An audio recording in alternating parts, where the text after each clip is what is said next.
কেমন আছো সবাই? আমরা তো এক প্রকার আছি এখন। তো আজকে বানিয়েছিলাম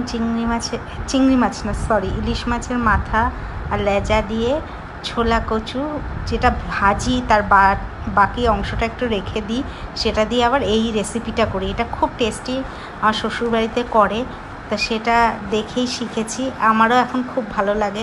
আর এতে ফোড়নে দিয়েছিলাম মেথি, লঙ্কা আর ধনের গুঁড়ো। এটা পুরো মাখা মাখা হয়।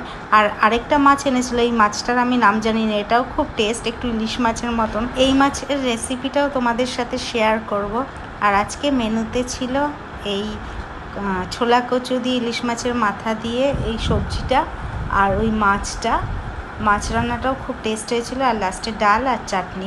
আজকে ভিডিওটা যদি ভালো লাগে অবশ্যই শেয়ার করবে, লাইক করবে। আর তোমরা এই ছোলা কচু দিয়ে এই রান্নাটা করতে পারো, ভীষণ টেস্ট লাগবে। আর কচুটা আগে একটু সিদ্ধ করে জলটা ফেলে নিতে হবে।